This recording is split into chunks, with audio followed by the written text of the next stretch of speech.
If you haven't listened to the last 2 episodes, go listen to those. Those we literally go step by step for running a sales promotion, the assets you'll need, the psychology of it all, how to pull it off.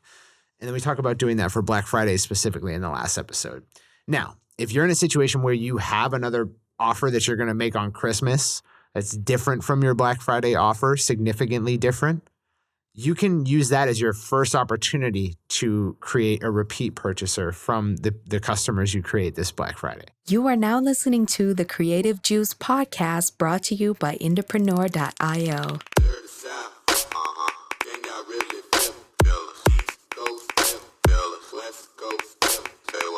What's up, Indies? Welcome back to your favorite podcast and mine, Creative Juice.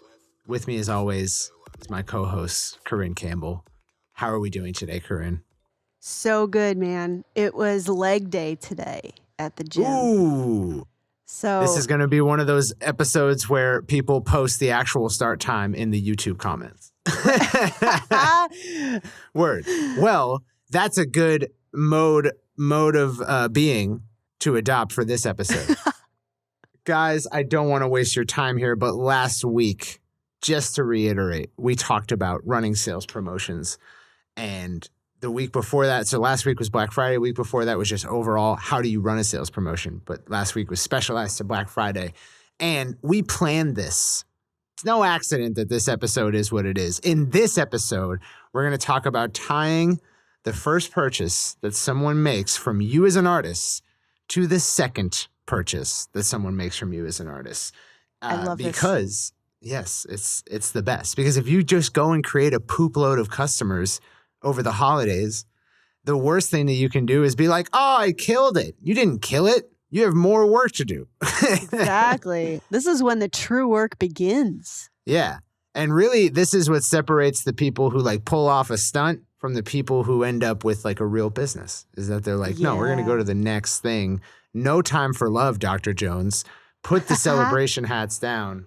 It's time to work. So yeah, that's what this episode is all about. Before we crack into the content of this episode, as you may or may not know, this podcast is brought to you by you, the independent musicians who adopt these trainings, learn these strategies, learn the tools of the trade when it comes to marketing your music, and do so using our Indie Pro membership service, which is a monthly service that gives you access to our entire training vault. That's 12 comprehensive trainings, which are updated on a yearly basis, and more trainings being added to the stack every quarter.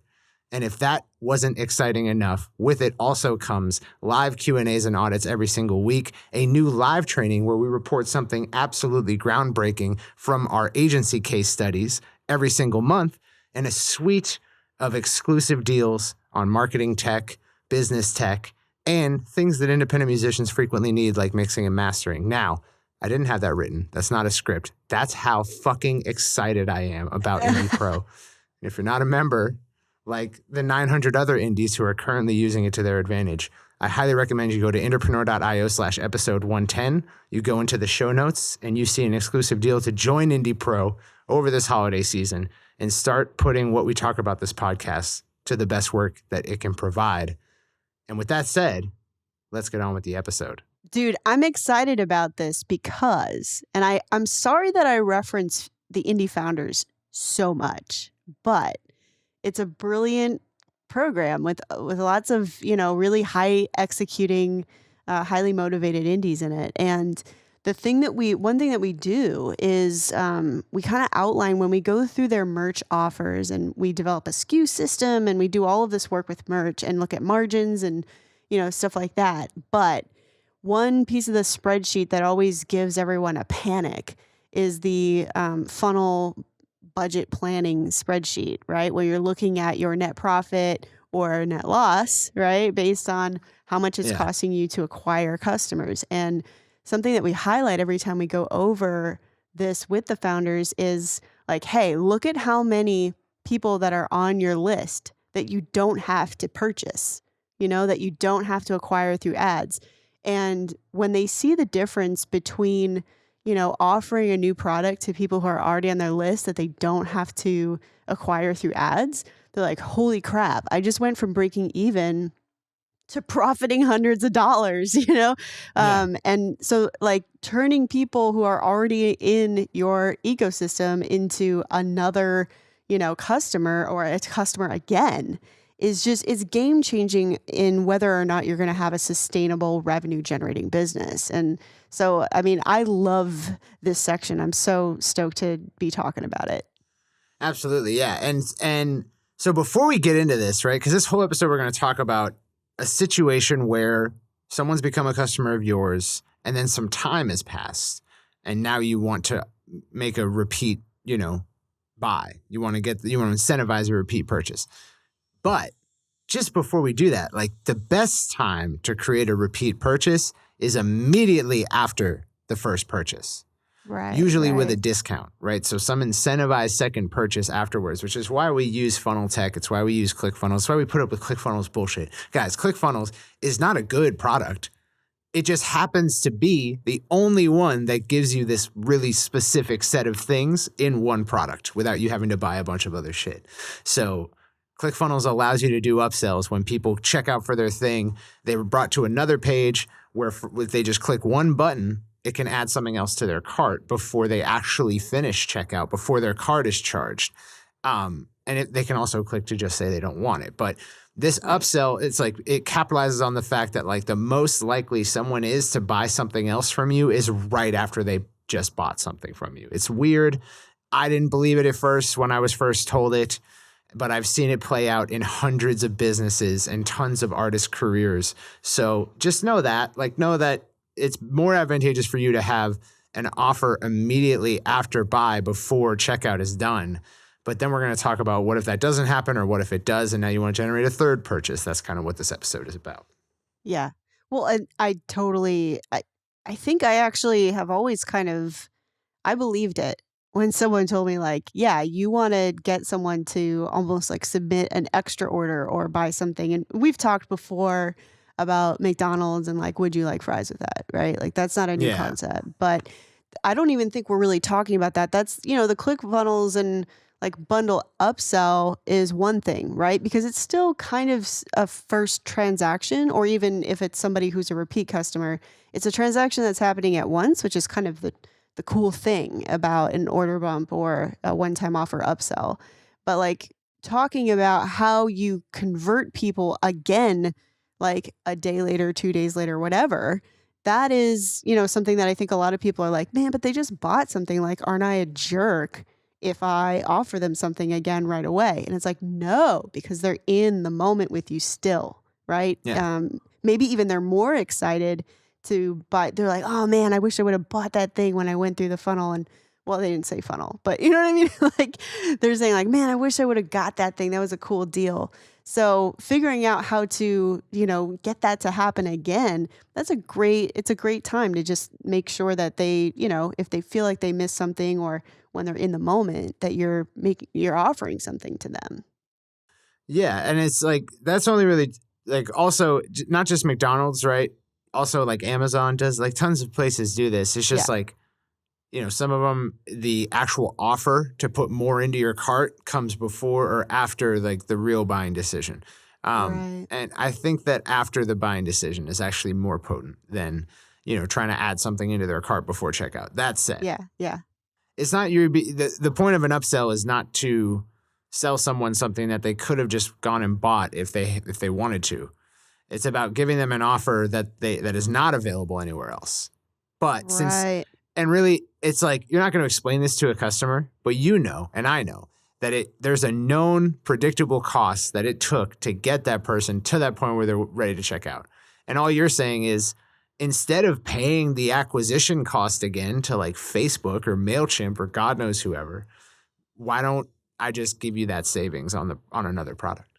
Right. It's really the whole thing. It's like, let's cut Facebook out of the deal and I'll just pay you. I'll give you a discount on a product. So please have those installed or have an eye towards getting that kind of capability in 2020. ClickFunnels is a great way to do it, but it's not the best. It's just the cheapest and easiest to set up, but it's not the best. That said, what we're talking about in this episode is ascension, when someone's bought something from you and now you're trying to turn them into someone who might make a repeat purchase like every year, like a fan, a longtime fan. And this is really the spirit of the 1,000 fans model. We've all heard it a million times. It's kind of hacky now. Like Right. it's not that it's wrong, it's just hacky because it leaves so much out. There's Yeah. so much left out of it. But ultimately it goes like this. You have 1,000 fans who all buy $100 worth of stuff from you a year. You have a $100,000 a year business. Now, really, that equates to like maybe a $40,000 or a $30,000 a year income. That's the part they don't talk about, right? Because it's like there's Right. margins on those products. There's marketing costs. There's growth costs. There's overhead. There's production costs to your music. So it's bullshit. But ultimately, it's more like 5,000 or like 6,000 fans. But is like when you're like really killing it. But Yeah. when you have a triggering event such as someone buying a product from you, which is really the set of triggering events for this type of thing, that's when you need to have a plan to carry them from, oh, I'm down to support this artist, to like, oh no, I support this artist on an ongoing basis. And the like kind of the easiest, lowest barrier to entry way to do that, like psychologically, to think about it, is Patreon, right? Like you convince someone to commit, funds every time that you release a piece of art. But Right. I mean, like that's cool and all.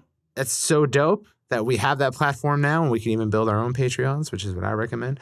But like real businesses do this with products. The margins are higher, the value to the person is higher, so they're more willing to represent a high lifetime value.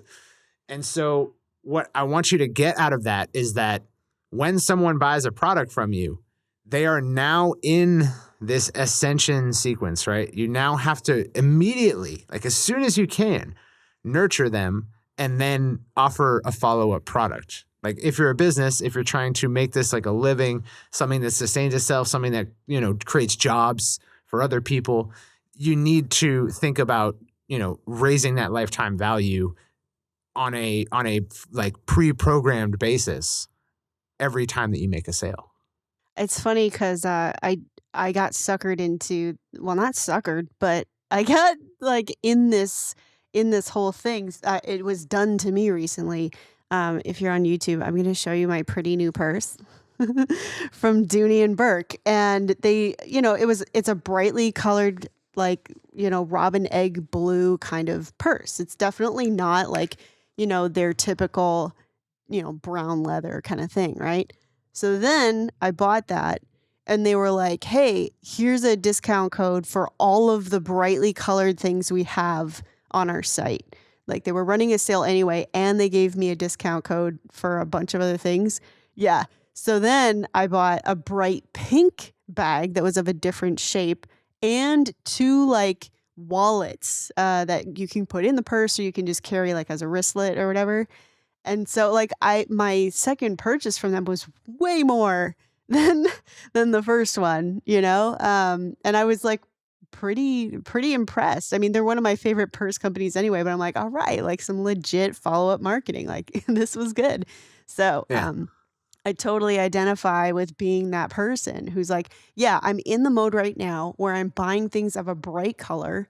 I'm not going anywhere for Christmas, so I'm going to buy myself gifts, and this is what I got, So, but yeah, I mean, companies that are smart are doing it all the time.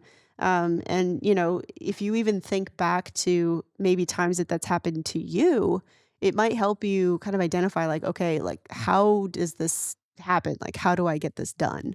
And so, yeah, I think it's a great strategy, and it's definitely worked on me. Yeah. And I mean, so the reason that we're kind of like setting up this preamble and really just like kind of drilling in on like, this is a triggering event that someone bought something from you for the first time, because you need to know that it clearly separates them psychologically from the people who haven't done that. Right. And it doesn't mean that now they're a person who's bought something from you. It should mean to you that they're a person who's considering like thinking of themselves in this context, which is why that example that Corrin gave is so great, because it tells this company, hey, this person is considering donning a style of brightly colored accessories, right? Right. So what can we do about that? Now, the nurturing stage is of incredible importance to eliciting follow-up purchases. If you guys haven't listened to our buddy system episodes, I'm going to pull them up while I continue to talk real quick. But basically, the way that this works is we have different stages of that someone who's a fan of yours could be in. So the introduction is they've just heard you, they just listened to your content and they dug it. All the way to referral is like they buy all of your products from your store, they go to all your concerts and they tell all their friends about it, right? So one of these stages is affirmation, the first purchase. Then we have nurturing again. Nurturing is done after any time that a fan does something for you. And it's best explained as like, look, if you buy something from me as an artist, you buy a t-shirt, right? And then immediately afterwards, without saying anything else, I say, buy this. Do you want this? Take this, right? I don't say anything else. That's probably as cold of an offer, as least likely to succeed of an offer as I can make. Right. If I just say, buy this, you're like, okay, thank you for my t-shirt. And I'm like, buy this CD, bitch. Like that's what it sounds like. So right. Obviously that's an extreme example, but it just shows you the very end of the spectrum. Now, what is the other end of the spectrum? The other end of the spectrum, like let's trend away from that a little bit. If I say, thank you so much for your purchase, can I also interest you in this? That's a little bit better. Still not a high likelihood of success, right? Right. But it's a little bit better. Now, if I'm able to not only thank you for the purchase, tell you what it means to my career to kind of show you that I actually am appreciative and I know the impact, and then I deliver some kind of content or I invite you into something exclusive or I give you some kind of discount, or in Corrin's case, I show you that I understand your interests. Basically, if I just do more for you in between when the offer was taken by you and when the next offer is made, the more likelihood of success I have in the second offer, which is why we always nurture, is because the more that I can do for you in between those two offers, the more likely you are to take both of them. Yeah. And so what I want you guys to think about is, let's say that you follow the advice we gave in the last two podcast episodes and you go out and you create a bunch of new customers on Black Friday over the holidays with a big sales promotion. The first thing you need to think about is, what's your plan to nurture them? How are you going to deliver a dream come true experience, not only with the delivery of the product that you're offering and what comes in that package and what it's like unboxing it, but also in the communications that you have with those people thereafter, and how can you program that communication to lead to a logical next step? Yeah, it's funny too, man, because like I'm just going to keep going back to this example because it was so perfect. But from the time that I purchased, obviously they're sending me an order confirmation, they're sending me shipping confirmation, but they also put me, it's either it was a dynamic email that was like showing me similar products and they tagged them well, or it put me on some kind of specialist. But I was getting these emails about brightly colored things. But it wasn't it was more of like context, right? Like, this is what we put into our products. This is how we select the hardware to go with these colors, because, you can't just, put standard hardware on them. And there wasn't really a direct offer made. I actually got 2 emails from them with this over, each day since I'd ordered. And so that process, then when they were like, hey, here's this thing, I felt like they were doing me a favor. Like I felt at that point like, oh, like this is of benefit to me, Yeah. And it didn't feel like, oh, they want me to buy more. Of course they do. Like, because those emails were so relevant to, and like you said, like it felt like they understood me and they knew what I wanted. And maybe they even saw the other products that I was looking at before I, finally rested on this one. And they knew that I looked at like 6 other purses, or maybe like 2 dozen. I don't even know. It was probably a lot because I consider my buying very, my money is valuable. So, Yeah. but it was so relevant that, and I think if you can do that with your fans, where you're just kind of talking to them and it's a conversation, and then they feel like you get them. And so offering them this other thing, especially with a discount, feels like you're doing them a favor. that really helps to, nurture the relationship. It's probably going to lift your conversion rate of people who take on that offer.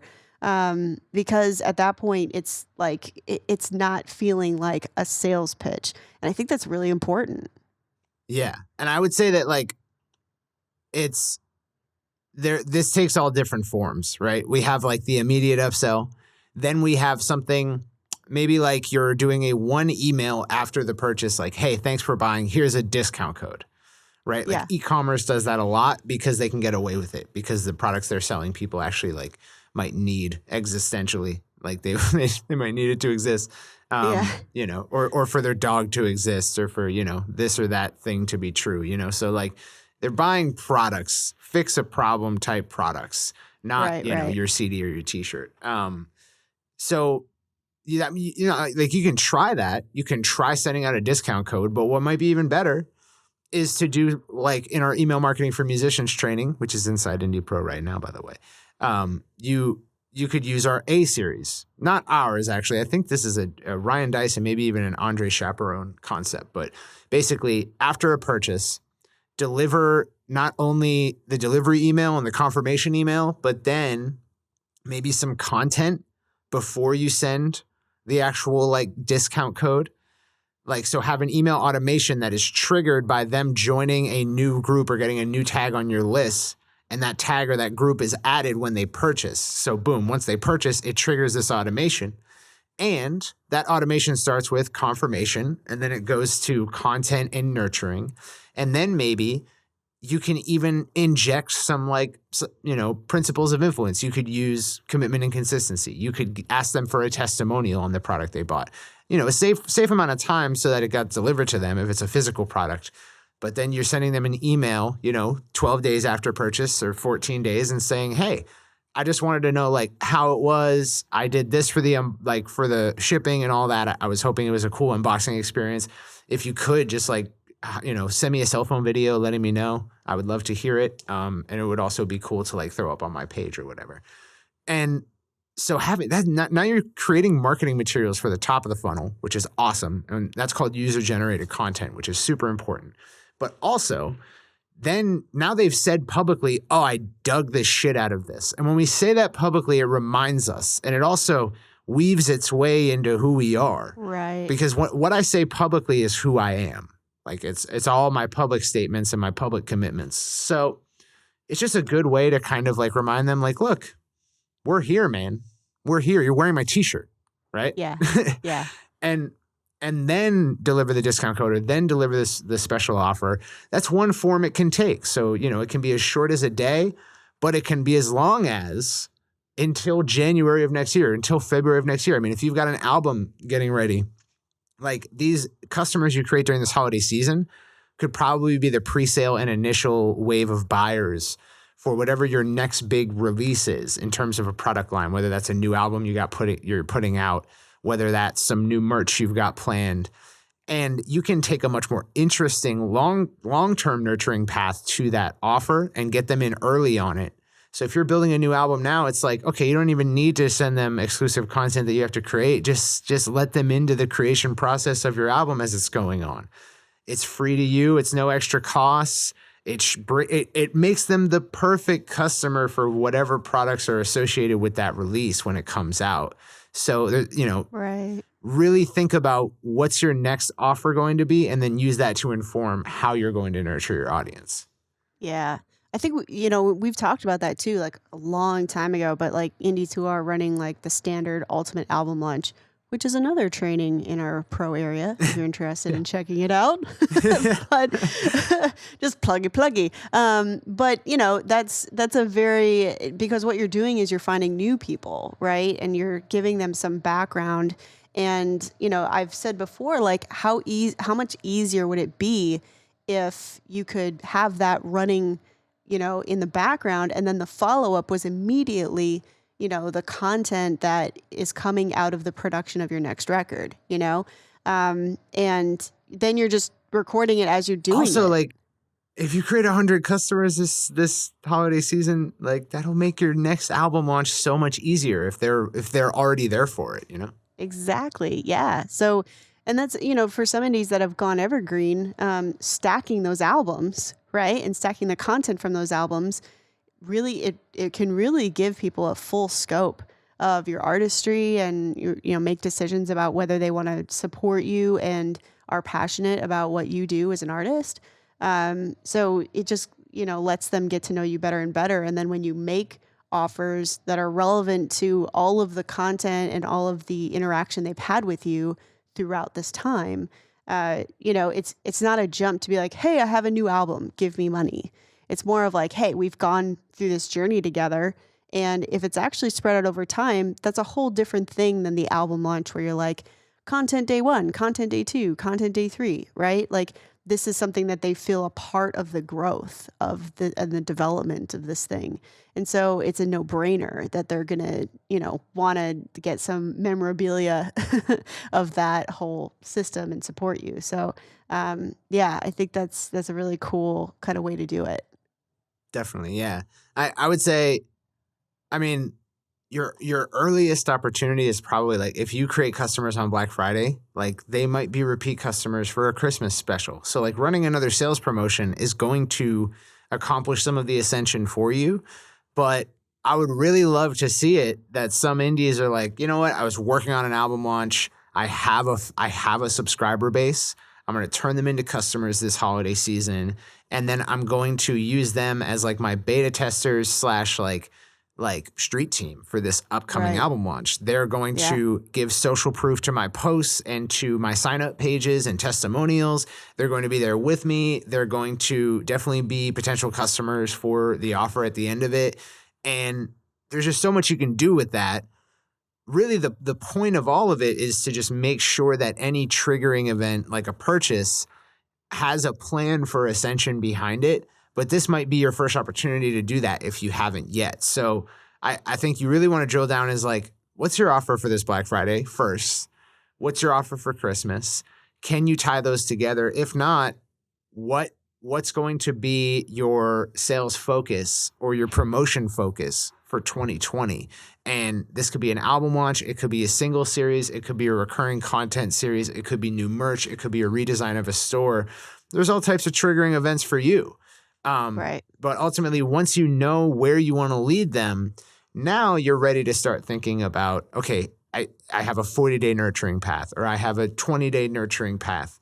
How do I fill that in? What mediums am I going to use to communicate with them? What content am I going to let them in on? How is it exclusive to them and nobody else? Really bring them into the fold and nurture the fuck out of that relationship. Yeah. I think and it's funny, like, okay, so we have probably a lot of indies out there who are releasing, Christmas holiday releases, right? I keep getting emails from TuneCore and AWOL all the time. They're like, if you want to get in your holiday stuff, this is, you need to do it now and whatever. So there's a huge flux of holiday focused releases. And, a lot of indies feel challenged because they're like, okay, well, I'm not going to offer them like holiday related merch after it's done, right? Like there is, unless you're clearancing it and you're expecting people to buy holiday music in January, right? So it's a very seasonal kind of offer. So figuring out like how you can take in the new year or Valentine's Day, right? And like if you know that you're leading there from your holiday record, you don't have to lose the potential to get those customers to buy again in a short time if there's something in the narrative that is very distinct to your brand voice and is pulling you from that thing to the next. And so you can find a string of inspiration to put in between them if you zoom out to that bird's eye view and think about it holistically. And I think that's really important just because so many indies are doing things for the holidays and then they're kind of like, all right, I'm done till like April, And it's like, well, no, not necessarily. Like, find a string of interest or inspiration that goes through and actually follows through these products so that they don't have to just drop off that quickly. Yeah, and I really want to emphasize this is all a focus on nurturing, right? It's like, how are you going to wow everyone who buys from you, like who becomes a customer between now and 2020? And so Digital Marketer talks about this as the excite stage. I guess nurturing is sort of like Excite, but really it's more like topping up the goodwill vault is what we kind Right. of think of it as. And Yeah. like, what's great is that you have an amazing deal for this holiday season. You have a cool sales promotion that like, it's a no-brainer. No one's expecting that they're not only getting a sick deal, but like immediately after they buy, you're saying, hey, check this out. This is what I'm doing. Because you did this, I'm going to let you in on this for free. I'm going to include you in this. And, if you have a content series to go out, if you have, behind the scenes on the creation of your next product, which is really like probably the most natural tie-in to get someone invested in your product is to just include them in the creation journey. Right. Lots of authors do this, like best-selling authors. They attribute like a lot of their early sales to having like been on social media, sharing the journey of writing it and everyone kind of becoming wrapped up in that narrative. And then now that it's finally out, like, are they not going to buy it? They watched the whole season. You know what I mean? Yeah, yeah, exactly. Well, and like you can do that. I actually, same thing. Like in my album launch kind of thing, I had like voice demos or acoustic demos where I'm like, okay, so before we added all the guitars, this is what it sounded like. So going forward, it's now in the other direction where it's like, all right, guys, this is a song. And I know that a lot of musicians are really, especially songwriters, are very like protective of their work, but I think that that's something you need to get comfortable with. You need to be willing to share this stuff ahead of time because there's going to be an ownership that comes from that. So yeah, demos or even like when you're in the studio, like just it's so easy to just like capture snippets of things, or if someone's with you, have them capture snippets of you. Phone cameras are getting so crazy now that it'll practically look professional, right? But it's so easy to grab that stuff, and I think it's probably a kind of a leap for some people to be okay with releasing that. Because you're afraid that people are going to judge it before it's finished. But I think if you can embrace that, it gives you a really great opportunity to totally change the conversation between you and your fans. Oh, completely. And it's really this like the spirit of the ultimate album launch is that it's like showing people the journey of writing the book before it comes out. Yeah. You know what I mean? Yeah. Or just increasing the value of it that way. But like, really, like all of this is a sideways sales letter process. It's taking like one big what you would bake into a sales message and turning it on its side and saying, let's do it across time instead. Right. And so this, like, we're kind of drilling down specifically into your existing customers right now. We're talking about the ascension stage, but you might notice that a lot of what we've said in this episode can go for your subscribers who haven't purchased. It can go for those who are already repeat customers. These strategies trickle down into a lot of other areas. And if you build assets in this area, that doesn't mean they can't be repurposed later on for those other audiences. That all said, I don't want us to get too in the like theoretical weeds here. You might be wondering, like, what do I do though? Right. So it's right. First, if you haven't listened to the last, if you haven't listened to the last 2 episodes, go listen to those. Those we literally go step by step for running a sales promotion, the assets you'll need, the psychology of it all, how to pull it off. And then we talk about doing that for Black Friday specifically in the last episode. Now, if you're in a situation where you have another offer that you're going to make on Christmas that's different from your Black Friday offer, significantly different, you can use that as your first opportunity to create a repeat purchaser from the customers you create this Black Friday and this Cyber Monday. Right.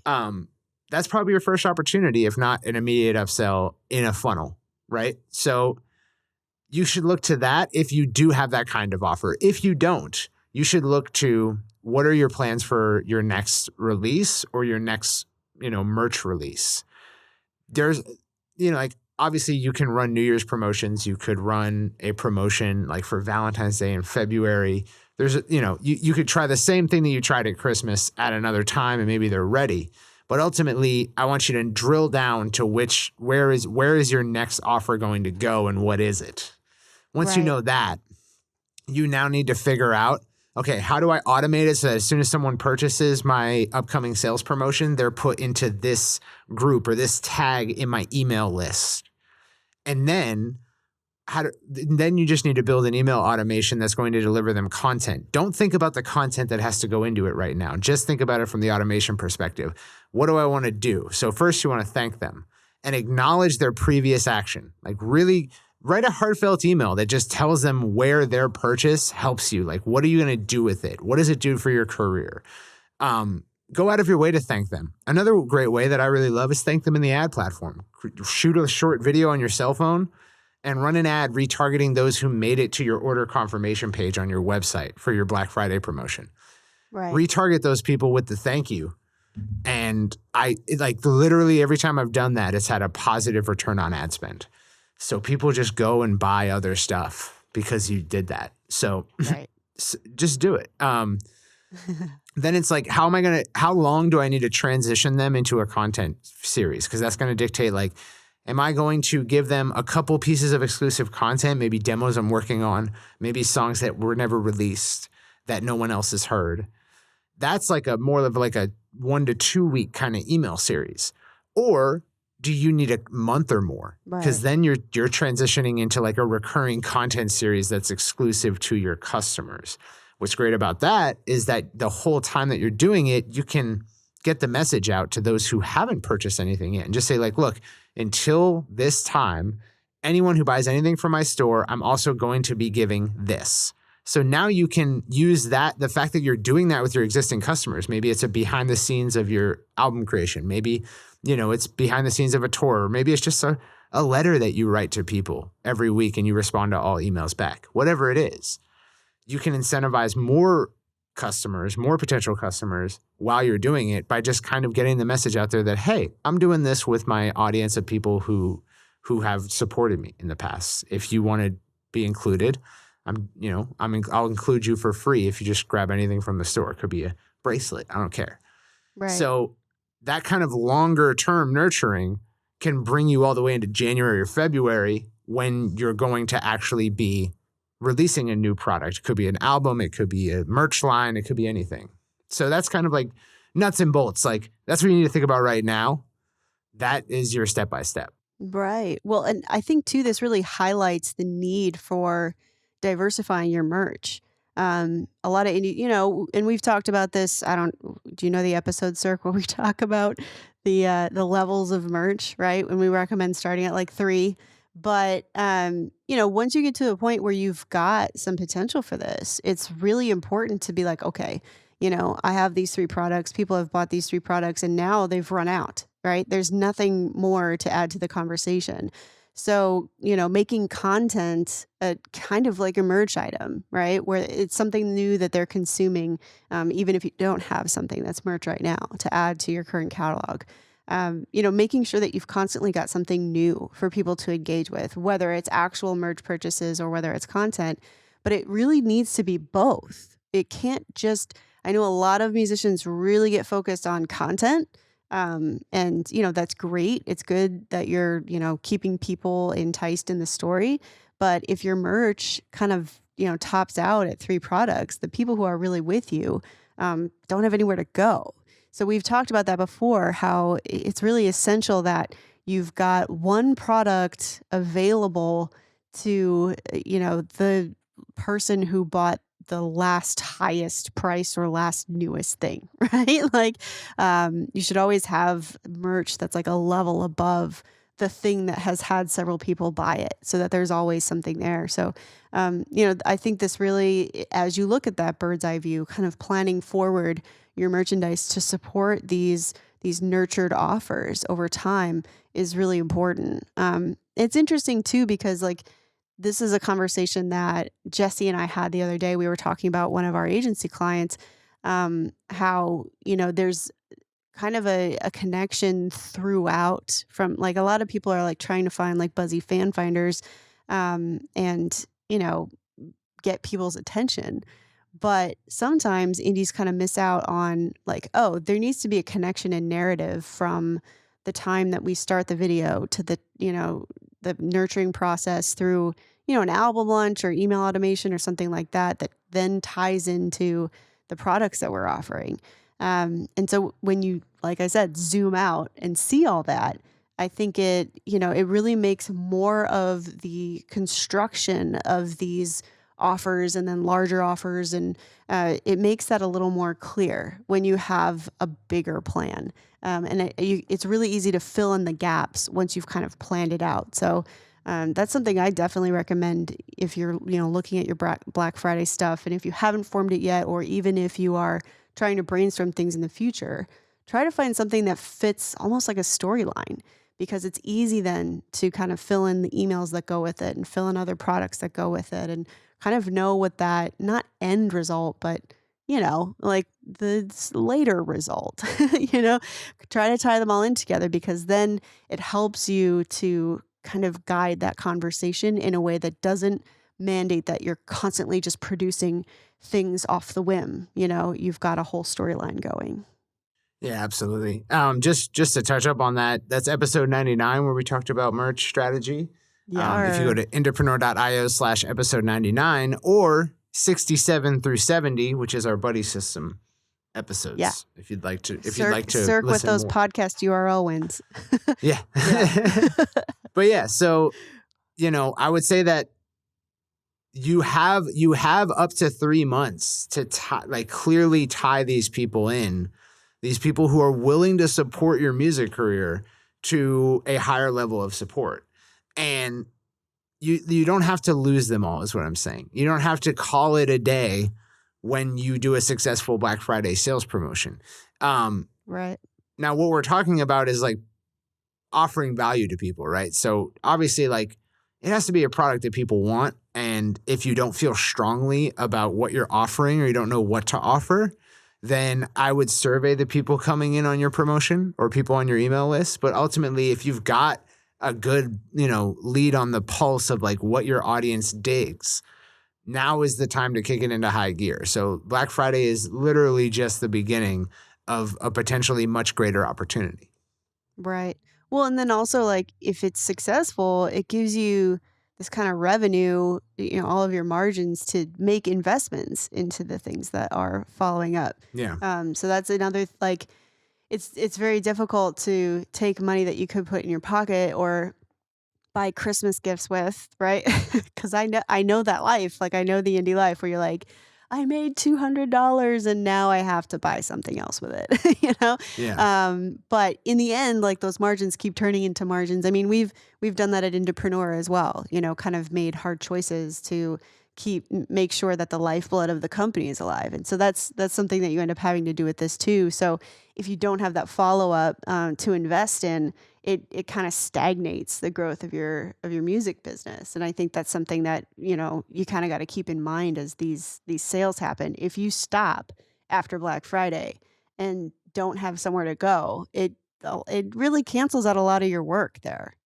Yeah, I think it's also a great opportunity to narrow your focus. Is that like, yeah, you have a lot of people probably in your wheelhouse to some degree or another, depending on where you're, like, if you're starting out, that's not true. But, if you've been listening to this podcast for a while and implementing these strategies, like, there's people who know who you are at all levels, and you have to focus on all of them. But here's a great opportunity to where, like, look, most attention is pretty, like, locked off, not too hyper aware of other people or other brands or businesses in the holiday season, right? So right. I think, like, if there's anyone's attention you want to keep during this holiday season, it's the people who are supporting your career. And this gives you an opportunity to really focus on anywhere from like a dozen to, 200 or 300 people who come in as like first-time customers here and really do it right? Like, any sales that have come in, maybe this type of plan, this type of complexity wasn't in place. Or maybe you've been like, a little bit overwhelmed and just trying to do all this shit. And it's like, this is really where you can narrow it down and do something really right. And then let build on that success throughout 2020. So I highly advise that, like, maybe just shut out everything else and try to create as many customers from this attention that you've built and these subscribers that you've built over this year. Create those customers and then make sure that you're with them every step of the way into 2020.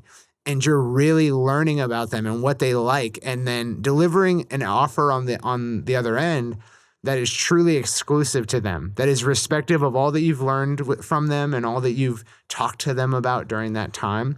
And you'll be so much better for it because it's like you're only focusing on the revenue engine for your business. And furthermore, you're focusing on the people who you should be focusing on, like who actually deserve your one-on-one attention. Preach. Hell yeah. So that kind of like, I think that rounds out like sort of all we have to say about sales promotions and what to do with them and what to do after them this year. Wouldn't you say? For now, yeah. Yeah. I think we've hit a good resting point. Yeah, absolutely. So yeah, that is to say that I guess this is coming out on the 19th? Yeah. This is coming out in like 5 days. So we're going to be at the end of this week. If you are an Indie Pro annual member or you've been with us as an Indie Pro monthly member for a period of time, you have an exclusive offer that will be delivered to you, I believe, this Friday. Ooh. So be on the lookout for that. Fancy. If you're not in that category, starting, I believe, on Wednesday of next week, you will be getting an exclusive offer yourself. So be on the lookout for that. Happy Thanksgiving, everybody. And thank you so much for listening to Creative Juice. And we'll see you guys next week.